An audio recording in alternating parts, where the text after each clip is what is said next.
Hey yo, thanks for tuning in to The Source, your source for celebrity news. Check this out. Albie Shaw's son Quincy, aka P. Diddy's stepson, posted a cute picture of himself when he was a kid during one of his birthdays on Instagram. And then, a few minutes later, he dropped a new song called Happy Birthday to Me. Now, after Quincy dropped that song and video, it debuted to mixed reviews. And one person said, "This has to be an SNL skit." And then somebody else was like, "Quincy, what the actual cuff is this?" And then after that, somebody else was like, "Who's the target audience? Asking for a friend." And then somebody else came through and was like, "I think he's crying for help, but he don't know how to say it." I don't know whether or not this is a cry for help with Stevie Wonder's version of Happy Birthday. Yeah, okay. My question for all of those people in the comment section is, how much crack did you ingest today?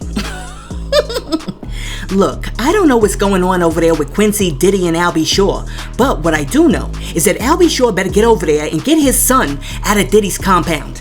I don't care whether he's got to rent a helicopter, fly over Diddy's house, jump out of it, parachute into the yard, swoop down, and snatch up his son. But Albie Shaw has got to start Operation Save Quincy immediately. Listen, let me know. Do you agree with all of the people who jumped into Quincy's comment section and told him that his birthday song is phenomenal and it's going to be bigger than Stevie Wonder's birthday song in about 10 years? Let me know in the comments. Now, check this out. The other day, Young Miami jumped online and she posted a picture of Rihanna with a caption that said, "Who I aspire to be, that bag and status different." Now, as soon as Young Miami posted that, fans flooded into her comment section and humbled her with the quickness. For example, one person wrote, "Please, keep Rihanna's name out of your mouth because you've got miles/years to go before you be anything like our Riri." And then somebody else followed that up by saying, "Girl, you reaching too high with all of that ratchet SHIT you be doing. Riri would never." But there were some people out there who felt like Young Miami can do whatever she wants to do. Because one person came in the comment section and said, "Young Miami, she can do anything she sets her attentions on. And how can y'all have anything negative to say about this? She's inspired." Listen, I'm not somebody who's gonna come on YouTube and dash somebody's hopes and dreams. If Young Miami believes that someday she will be like Riri, then let's let her believe that. Because we all know who Young Miami is, but we have yet to see who Old Miami is. Old Miami might switch things around, you know what I'm saying? She might become like the next entrepreneur, the next female P. Diddy. Listen, let me know. Do you think that Young Miami can turn it around and mature into Old Miami and become like Riri? Let me know in the comments, and while you're down there leaving a comment, be sure to like and subscribe to the channel. Now, peep this. An 8th grader who attends school in Connecticut sued the school district and won $100,000 after he said that his social studies teacher showed Kendrick Lamar's video for All Right in the classroom and it caused him a great deal of psychological distress. Okay, so this is what happened. In 2020, a social studies teacher at Vernon Center Middle School showed his 8th grade classroom the documentary, Hip Hop Songs That Shook America. And in the documentary, one of the segments shows Kendrick Lamar's All Right video, in which Kendrick Lamar depicts racism and police brutality in America. According to the lawsuit, which was filed in 2022, the instructor was aware that one of his students was the son of a law enforcement official. And in the lawsuit, they argued that the video depicted officers as murderers and contained other shockingly violent scenes and controversial statements about police officers. Because the boy in question had a diagnosed learning disorder and an individualized education plan, which is also called the IEP, the plaintiff claimed that the incident caused him emotional and psychological distress. According to the lawsuit, Kendrick's video caused the kid to have post-traumatic stress disorder, anxiety, depression, shock, confusion, sadness, feelings of being unsafe, and social withdrawal, some or all of which necessitated psychological treatment and counseling. Additionally, the plaintiff alleged that along with the PTSD, he also suffered nausea, headaches, and malaise in addition to being stigmatized for being the child of a police officer, which caused his friends and others to disassociate with him. And as a result, the student claims that Kendrick Lamar's video caused him to have to change schools.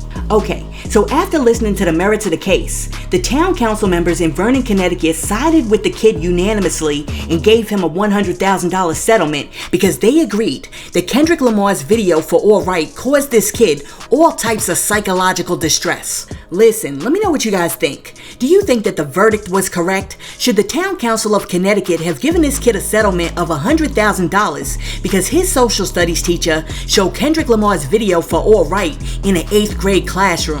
Let me know what you think in the comments. Now, the other day Lil Durk opened up about going to rehab, and he says that rehab was really helpful to him because it helped him get some clarity, and he really wants to be a leader in his community. Listen, we got word that you were in rehab. Yeah. Right? Yeah. I mean, can we talk about that a little bit? No, we good. I want to embrace it, you know what I'm saying? Because it helped me a lot. Helped you a lot? Yeah, so I want people to not run from it or be shy from it, you know what I'm saying? Yeah. What was that like for you, though? You know what I mean? Because it's not really, we don't see a guy like you, you know, a lot of times you go to rehab and talk about it. You know what I mean? Yeah. What was that like for you? I won't even say it was tough at first. It was tough at first, but it ain't that tough because I really knew what I wanted. You know what I'm saying? I knew what was holding me back. And what was that? What did you want? I wanted better. You know what I'm saying? I wanted to be a better man, a better father, a better leader, you know, so, but more action. So I gotta make sure that self is good before, you know, anybody else. Listen, I respect Lil Durk for going into rehab because he realized that he had a problem and he took immediate steps to correct it. Because I'm saying, what good is it to be a 25, 26, 27-year-old millionaire who's already burnt out on the lean and the perkies before the age of 30? I mean, just think about it. Some of these new rappers are entering into the business at like 16, 17, and by the time they're like 18, 19, they're already washed up. I mean, real talk. A lot of these new rappers out here are mad talented, but they're not even giving themselves the opportunity to reach their full potential and potentially become billionaires like Jay-Z. Why? Because they want to drink pink scissor out of a plastic bottle. So, with that being said, I commend Lil Durk for going to rehab and doing what he needs to do to become the best version of himself, not only for himself, but also for his family. And I guarantee you, if Lil Durk keeps on doing what he's doing, Lil Durk is going to continue to do big things in the future. And I appreciate the fact that Lil Durk is being open about his stint in rehab, because it just goes to show you that it's never too late to change course and go in the right direction. And while we're talking about changing courses and going in the right direction, Chuck D is slamming older rappers who are still running around these streets, rapping about the same old street tales. And to drive home his point, he jumped online and wrote, "If you over 40 and spitting meaningless dark energy and rap, you have to really think about what matters in the hip-hop foundation that birthed your chance at it. I didn't say cease and desist, I said think. A over 40 mind should have a better ability to know self and surroundings better. The green days is graying." But Chuck D wasn't done, because the next day he jumped back online and wrote, "I'm a rap head. I'm in my 64th year. Hip-hop is over 50 years. Different ages have different appeals, and elder folk money ain't stupid. My listening ear doesn't want to hear the same street tale because that's for new kids just finding themselves in the world. Over 40, it's not crazy to hear an MC warning us about bad food, rent, mortgages, gas prices, kids. Yeah, the 20-year-old MCs have them too. Pharmaceuticals, prostate, and instead of battling MCs, how about effing up cancer and diabetes? There's a whole world of topics for MCs, and over 40 money is good. Just check your local CVS Walgreens line and stop believing the fantasies and lies as much." Listen, I agree with Chuck D, but I agree with Chuck D to a point, because I'm not quite sure that I'm ready for that next hit song called "I Got Diamonds in My Dentures."